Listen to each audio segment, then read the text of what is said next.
Ada seorang pernah bertanya kepada anak ketika Ramadan kemarin, habis salat tarawih, yaitu orang yang terkena waswas. Antum tahu ya, orang kena waswas itu kasihan.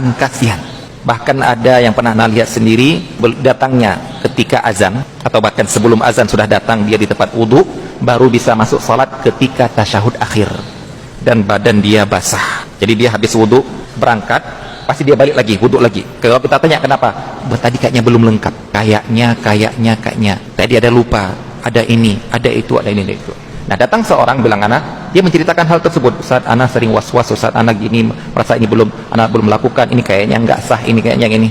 Dan dia kemudian dia bilang, dan anak pernah nanya ke seorang ustaz di STDI juga. Ustaz itu sering anak tanya, kemudian ustaz itu mengatakan, antum lakukan nasihat anak selama 1 bulan, jangan pernah ketemu anak setelah 1 bulan baru ketemu anak. Baru kemudian dia tanya sama anak jawabnya apa? Antum sudah dinasihati seperti itu oleh ustadz itu, dan antum belum lakukan, antum nggak percaya, tidak menerapkan. Sekarang antum tanya sama anak, apakah antum akan melakukan? Diam dia. Yang namanya orang was-was, yang dibutuhkan bukan nasihat. Nasihat sudah banyak dia dengar. Yang dibutuhkan adalah tekad untuk melawan. Yang mana ketika dia, wah kayaknya belum lengkap, langsung lawan, sudah lengkap.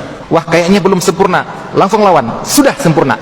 Wah kayaknya ada najis, tidak ada najis, lawan.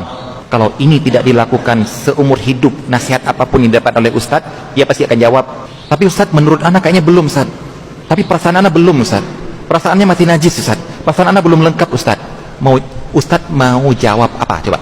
Ustadz sudah bilang, sudah antum salat aja, wudu antum sudah sempurna, tapi menurut anak kayaknya belum ustadz. Mau jawab apa ustadz? Makanya yang dibutuhkan bukan nasihat ustadz, tekad dia tuh melawan. Kalau ini tidak dilakukan seumur hidup, dia akan terus dibikin was-was oleh setan.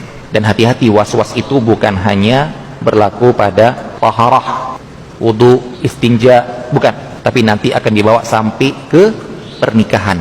Ini anak sama istri anak ini masih suami istri nggak ya? Kayaknya pernah mengucapkan satu ucapan yang kayaknya kita sudah talak, kayaknya